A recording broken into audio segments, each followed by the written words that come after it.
예, 안녕하십니까, 패밀리 여러분. 예, 오늘은 여러분들께 소통의 시간 다섯 번째로, 네 가지 사항에 대해서 제가 이제 답변을 좀 드리려고 해요. 지금 이제 댓글에 제가 이제 답변을 다루는 것도 있고 안 다루는 것도 있긴 한데, 이제 네 가지 사항을 제가 일단은 요번에 좀 추려놨습니다. 그래서 그거를 가지고서 좀 설명을 드릴 거고요.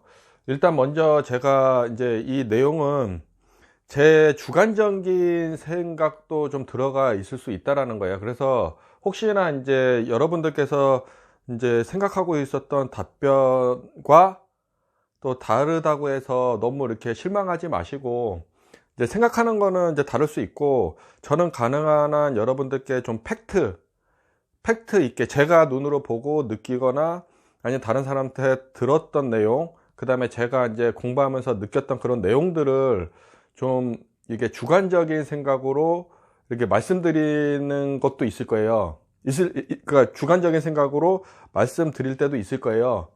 하지만 그냥 제가 영상 하는 거는 이제 이런 거 소통의 시간은 이제 이제 객관적인 자료를 가지고서 설명하기보다는 이제 주관적인 이제 경험을 가지고서 설명을 드리는 거기 때문에 그 점을 좀 유념하셔서 들으시면은 좀 좋을 것 같아요.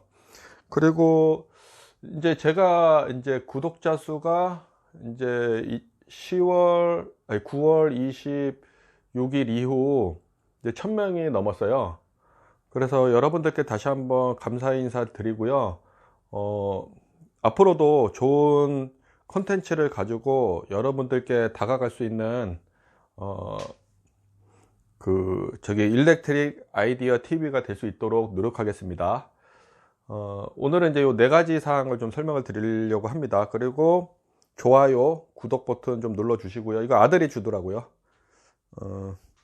그리고 제가 이제 요 설명에 앞서 이제 제가 이제 투자 관련된 것들도 조금 제가 좀 알고 있는 게 있어요. 투자 여러분들 돈 많이 벌고 싶으시잖아요. 그래서 이제 투자 관련된 정보들도 이제 공유해 드릴 거고, 그러니까 제가 이렇게 해왔던 이제 살아왔던 그런 내용들을 좀 이렇게 말씀드리는 시간이 있을 거예요.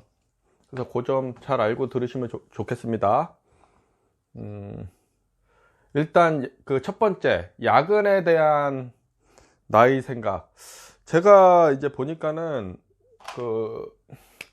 15시간 하루 24시간 중에 15시간을 일하는 거는 어마어마한 시간이죠. 우리가 정규 근로 시간은 8시간이죠. 8시간. 그죠?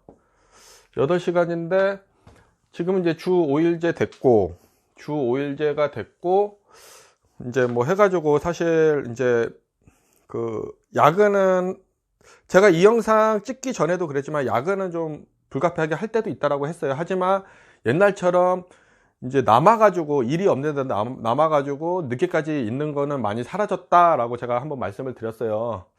제가 예전에 건설사 다닐 적에는 아침 08시에 출근을 해요. 그러면은 17시에 끝나잖아요. 17시에 끝나는데 건설 현장이라는 게 그때 당시는, 지금은 이제 17시에 정확히 끝나지만 그때 당시에는 현장에 17시에 끝나는 것도 있고 이제 돌관 작업이 있고 그 일정을 마치기 위해서 늦게까지 막 철야를 하는 경우도 있어요. 그러면 현장에 시공관리자들은 무조건 남아 있어야 되거든요. 안전 때문에. 그때도 지금도 그렇지만 예전에도 그랬지만 지금도 그렇고 안전이 가장 중요해요. 건설 현장에 관리자들이 남아 있는 거는. 그러면 22시에 일하는 경우가 생겨요. 그리고 이제 이런 일이 없으면은 또 식사 때문에 또 24시 넘어서 들어가는 경우도 있어요. 고참들이 예를 들어서 1차 식사하고 또 2차도 가고 3차도 가는 경우가 있어요. 그러면은 늦게까지 이렇게 또 맞춰준다고 또 가서 이제 있어야 되는 거죠. 그러니까 돌지요, 사실. 저 같은 경우는 술도 잘 먹지 못했는데 이렇게 늦게까지 남아서 이제 시중을 들어야 되니까 너무 힘들었어요, 그때. 그런 경우도 있고, 그 다음에 제조사 갔을 적에는 08시 30분이에요. 그러면 17시 30분에 끝나잖아요. 근데 저녁 먹고 들어오면 18시 30분 정도 돼요. 그러면 이때서부터 22시, 뭐 24시, 뭐 이렇게 야근을 해요. 설계 같은 경우는 예를 들어서 이제 뭐 명절에 이제 일을 평상시도 야근을 많이 했어요, 저는. 그러니까 저는 사실 야근에 대한 부정적인 생각을 그렇게 많이 가지고 있지는 않아요, 저는 솔직히. 왜냐하면 내가 회사에서 월급을 받고 일을 하기 때문에 당연히 이제 미션을 제가 이제 완수를 해야 되는 거죠. 회사에서 미션을 받았는데 그 미션을 나는 완수를 해야 된다고 저는 생각을 하는 거예요. 그렇기 때문에 야근에 대한 부정적인 생각을 많이 가지고 있지는 않아요. 단 저는 이제 토요일 일요일 중에 하루는 무조건 쉬어야 된다 라는 철칙을 가지고 있답니다, 저는. 왜냐면 사람이 5일 6일을 일할 적에 하루를 제대로 쉬어야지, 쉬질 못하면은 그 다음 주가 또 힘들거든요. 그래서 가능한 한 저는 이제 토요일이나 일요일 같은 경우는 이제 17시를 넘기지 않아요. 17시를. 그리고 하루는 무조건 회사에서 나오라고 하더라도 저는 안 나가요. 왜냐면은 사람이 암만 그 미션도 좋지만은 그래도 하루는 저는 쉬어야 된다는 철칙을 가지고 있어서 그렇습니다. 그 여러분들은 이제 저랑 또 다를 수도 있어요. 하지만 이제 그렇고, 그 다음에 제가 이제 그 EPC사 다닐 적에도 야근이 되게 많아요. 기본적으로 그냥 5일 동안은 그냥 22시까지 일한다고 생각하면 됐어요, 저는. 아침 8시에 출근해서 17시, 그러면 17시에 밥 먹고 나면 30분, 한 17시 30분 정도 되잖아요, 사내식당에. 그러면은 다시 와요. 그러고 나서 밥 먹고 나면 17시 30분 정도 되고, 그러면 이제 그 다음에 잠깐 뭐 커피 한 잔 마시고 또 들어가서 일하는 거예요. 그리고 22시까지 일을 해요. 그리고 집에 들어가면 제가 서울에서 그때 천안까지 출퇴근을 했었거든요. 왕복 200km예요. 1년 동안 그렇게 다니다가 나중에 이제 자취를 했긴 했는데, 뭐 어마어마하죠, 사실. 근데 그래도 뭐 이게 이렇게 생각할 수도 있어요. 야근을 많이 할 정도면은 인력이 적은 거 아니냐.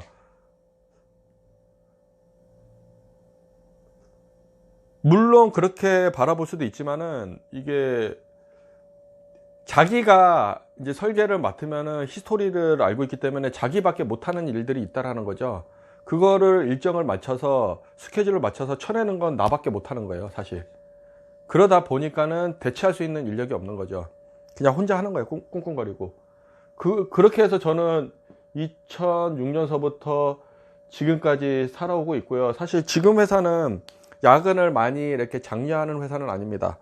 가능한 한 일찍 끝나게 하지만 그래도 일이 남으면 저는 일이 있으면은 남아서 일을 하는 편이거든요. 뭐 발주 낼 적, 계약할 적에나 발주 낼 적에나 입찰할 적에나 아니면 뭐 기성을 뜨거나 뭐 이럴 적에는 이제 남아서 일을 해요. 그 다음에 이제 전략 회사 이제 경영 관련된 일들을 할 적에 또 남아서 일을 하고요.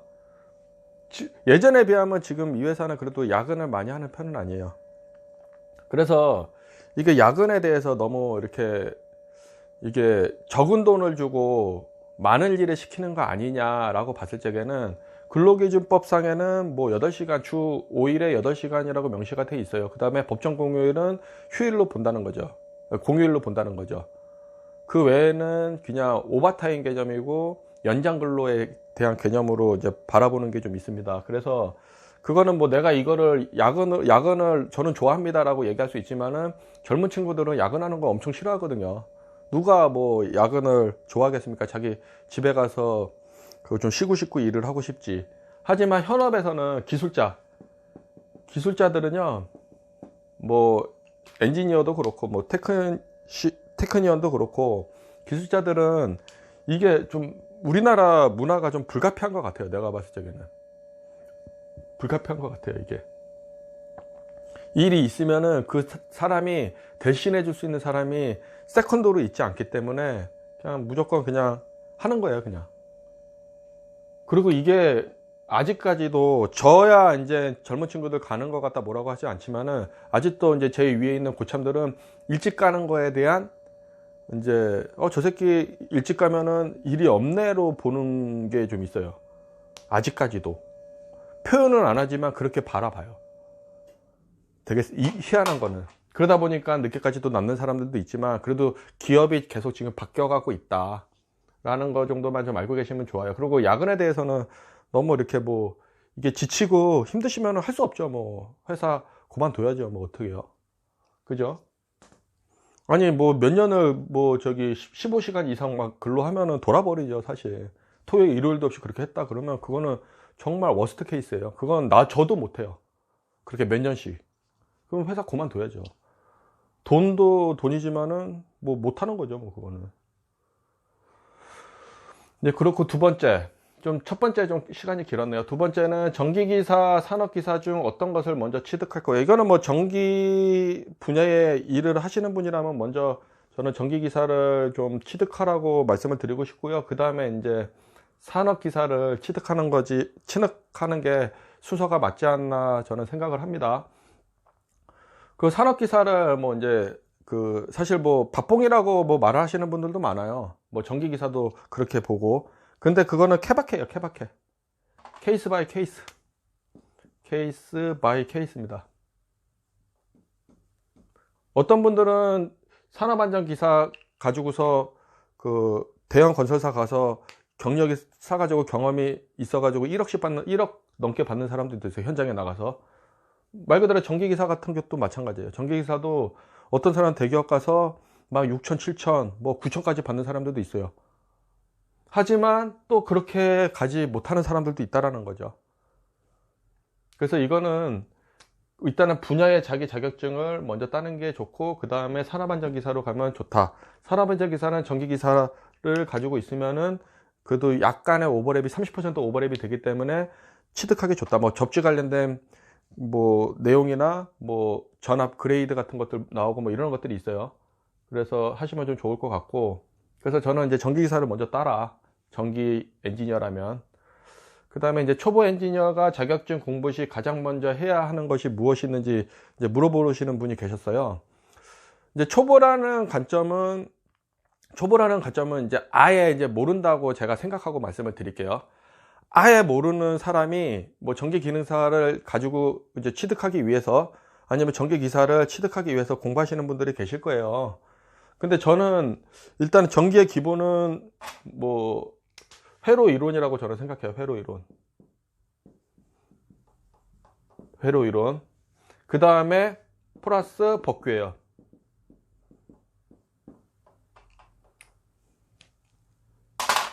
그러니까 현업에서 가장 많이 쓰는 게 뭐 다른 것들도 많이 쓰지만, 이제 시공 쪽에서는 시공 쪽이나, 그러니까 현업의 시공을 봤을 때 법규를 이제 많이 쓸 거잖아요. 그죠? 그 다음에 회로 이론은 우리가 뭐 단위를 알거나 뭐 뭔가 역류를 개선하기 위해서 회로를 계산하거나 이럴 적에는 회로 이론을 기본적으로 알아야 되잖아요. 이 중에서도 회로 이론은 기본입니다. 회로 이론을 모르고서 전기 엔지니어라고 말씀을 하시면 안 돼요. 그러니까 회로 이론은 어떤 자격증도 불구하고 기본입니다. 기본. 그 다음에 현업에서 가장 많이 써먹는 거는 회로 이론이지만 법규, 전기설비 기술 기준, 내성 규정 이런 것들 정말 많이 써먹어요. 특히 내성 규정이랑 전기설비 기술 기준은 여러분들이 자격증을 떠나서라도 머릿속에 알고 계시면은 나중에 감리를 한다던가 시공을 한다던가 할 적에 도움이 되는 일들이 많으실 걸로 저는 생각을 합니다. 그래서 회로 이론이 가장 기본입니다. 뭐 전기를 처음 입문하시는 분이라도 회로 이론을 가장 먼저 공부를 하세요. 가장 먼저 공부를 하고 회로 이론을 어느 정도 이제 정리가 됐다라고 하면은 그 다음에 이제 좀 암기 과목인 법규를 먼저 들어가시는 게 좋아요. 예. 뭐 그 다음에 뭐 전기기기랑 뭐 전자기학이랑 전력공학이랑 뭐 제어공학, 뭐 그 공사재료 뭐 이런 것들은 나중에 하시면서 하시면 되고, 기본은 회로 이론이랑 법규를 먼저 하셔라.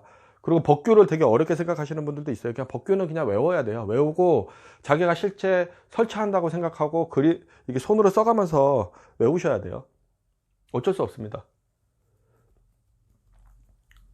그 다음에 네 번째, 자격증 공부하면서 어려운 문제가 나오면 어떻게 하나요? 그쵸?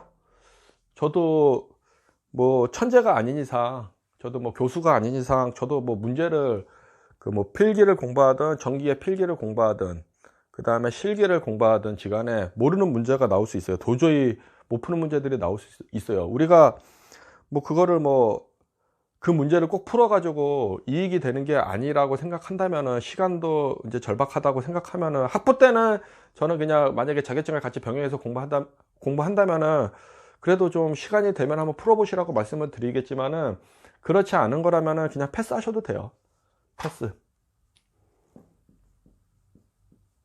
패스하셔도 돼요, 그냥. 왜냐면은 그 문제를 막 그냥 몇 시간씩 며칠씩 막 못 풀어가지고 진도를 못 뺀다면은, 그 한 문제 때문에, 아니면 그 몇 개의 문제 때문에 진도를 못 뺀다면은, 사실 그거보다 더 쉬운 문제들도 많이 있는데 그 한 문제 때문에 진도를 못 나가는 거는 바람직하지 않다라고 저는 생각을 합니다. 그렇기 때문에 그런 것들은 일단 패스를 하시고 표시를 해 놓으세요. 표시를 해 놓고 그 다음에 또 다시 한 바퀴 돌고 나서 그때 다시 계속 이렇게 반복해서 이게 보시다 보면은 이게 또 풀리는 순간이 있을 겁니다. 그래도 안 풀리는 문제들이 있어요. 그거는 그냥 저는 뭐 말씀드리고 싶지는 않지만 그냥 포기를 하든 답을 그냥 외우든 아니면 푸는 시까지 외우든 하셔야 되겠죠. 왜냐면 풀이 과정을 보고서도 이해를 못 하시는 분들이 있으세요. 그거는 이제 수학적인 지식이 좀 다른 사람보다 좀 떨어지는 분들이거든요. 그거를 가지고서 다시 수학 정석을 보라고 할 수는 없잖아요. 그죠? 저도 이렇게 문제 풀다 보면 가능한 한 저도 이게 다 풀려고 하는데 가끔씩 진짜 저도 못 푸는 문제들이 나와요. 그거는 그냥 풀이 과정도 그렇고 하면 그냥 뭐 그거를 풀기보다는 그냥 저는 그냥 풀이 과정을 외워버려요, 그냥. 그래서 그 비슷한 문제가 나오면은 그 변형해서 풀 수 있게끔은 저는 이해를 하고 넘어갔었거든요. 이건 여러분들께서 이제 판단할 문제니까는, 그 어려운 문제 막 잡는다고 막 며칠씩 까먹고 그러면 그거는 비효율적이고, 이 사람은 나중에 자격증 공부하다가 포기합니다. 와, 이런 어려운 문제를 내가 어떻게 풀어? 나 못해. 그러다가 막 고민을 막 해요. 이걸 어떻게 풀지? 하면서 전기 인지니어링 특히 그런 생각 많이 해요. 그래갖고 막 정석책도 보고 막 그 공업수학도 막 거꾸로 이게 들여다보고 막 이래요. 그러다 막 찾다가 시간 다 뺏겨. 그러다 보면 또 손해나. 그거는 아닙니다, 그거는. 그래서 지금까지 이제 소통의 시간, 그 오버에 대해서 설명을 드렸고요. 그 여기 이제 설명하는 과정 중에서도 좀 모르시는 분들이 좀 있으면, 또 이렇게 추가적인 질문들이 있으시면은 언제든지 질문을 하시면은 제가 이제 소통의 시간을 통해서 여러분들께 이렇게 말씀을 전달을 드릴게요. 왜냐면은 제가 이런 걸 글로 다 답변을 쓰려고 하다 보니까 너무 힘든 거예요. 그래서 차라리 이거 발치를 해서 그냥 이렇게 영상을 찍어서 업로드하는 게 훨씬 더 좋은 것 같더라고요. 그 다음에 뭐 이게 제 생각이 절대적이진 않으니까 그냥 하시는데 참고 정도로만 하시면 좋을 것 같아요. 그리고 뭐 어떤 분들께서 뭐 연봉을 좀 많이 이렇게 받는 방법이 없냐, 막 이런 분들, 또 이런 질문들을 하시는 분들이 있는데, 이게 저는 지금도 이게 불변인 게, 경험이 쌓이고 능력이 향상되고 자기 개발을 계속 디벨롭해서 올라가시는 분들은 연봉이 자연적으로 올라간다고 생각을 해요. 그러니까는 항상 포기하지 말고 항상 안주하지 말고 계속 이렇게 올라갈 수 있도록 노력을 계속 꾸준히 하셔야 되는 거예요. 그러면은 자연적으로 이렇게 올라가고, 영어는 절대 포기하시면 안 돼요, 영어는. 그러면 큰 회사에 갈 수가 없어요, 영어를 포기하면. 지방대를 떠나서 영어를 포기하시면 다른 데 갈 수가 없습니다. 이 회사는 영어를 하는 회사인데 영어를 못하면은 들어가지 않겠다라는 거죠. 그래서 그 점 좀 양해하시고 이렇게 하셨으면 좋겠습니다. 이상 영상을 마치겠습니다. 감사합니다.